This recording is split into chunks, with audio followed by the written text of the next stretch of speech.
Welcome to everyone to a new video, and the EX1, the laser weapon, is finally in Warzone, and unfortunately it was quite a lackluster in regards to the recoil effectiveness you could create with it, because all of its patterns were pretty much up and to the right. So today we're going to be covering the best long range build for it, and I'll even add in a close range build if you stick around to the end of this very short recoil breakdown episode. So let's hop on right into it. So for the long range EX1, we're going to be running the TLL disc trim muzzle, the SD instant brat barrel, Carver foregrip, dim X circuit battery, pine tar grip, on hand or fully loaded, AC titanium anchor for the stock, and whatever side you prefer. The 3 to 6x looks and feels fantastic with this weapon.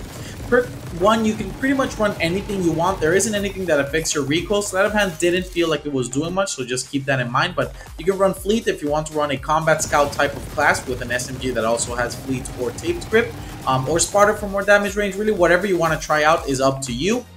And then for the magazine, you can run one of the fire rate increasing attachments. It's just going to increase the vertical extension of the recoil pattern, so just keep that in mind. I like the consistency of the dim X circuit battery. Carver foregrip, you can change it to the ion hand stop. It is just going to extend the pattern vertically. Again, muzzle, you can also run coil amp. It's just going to extend the pattern vertically, so just keep that in mind. This is pretty much the most optimized I could find vertically.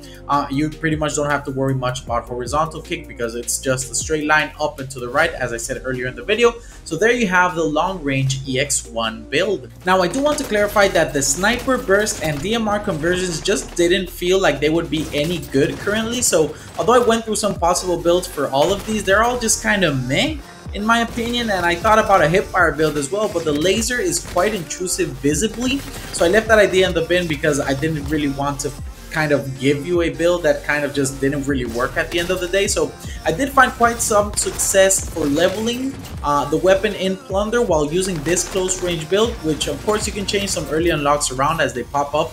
But mainly this is the skeleton and the recoil pattern, as you see, with the build being the coil amp, the dim uproot short barrel, Carver foregrip, quick current battery, pine tar grip, fleet, on hand, iron alloy, and the slate reflector. This build was pretty good. Again, you'll have to change a couple of attachments. You'll have the coil amp pretty early. The barrel will come in time. You can just run it by itself or with the SD instant. You can change, you know, the underbarrel to whatever you want, because again, the recoil pattern doesn't really change too drastically. And then everything else you can kind of just work it around. But this was a pretty good build for early leveling, and I think it'll be the SMG version I'll run in any case moving forward. Now that you have these builds, and as you unlock the different barrels for the EX1, let me know in the comments if you would like a build for any other barrel type, or if you eventually try this long range or close range build and enjoy it. I would really love to read it from you down below. I will be shortly uploading the before and after, or maybe I'll upload it before this video even goes out. But it's the before and after for each long range recoil pattern, so you can see how the changes affected these weapons and if they will fall off or not from the current long range meta. But with nothing else left to say, subscribe to stay up to date with the channel, and click on that like if you did like today's build and today's video. But I hope you have a fantastic rest of your day, and through it all, I hope you always remember, Sauce Time Gaming.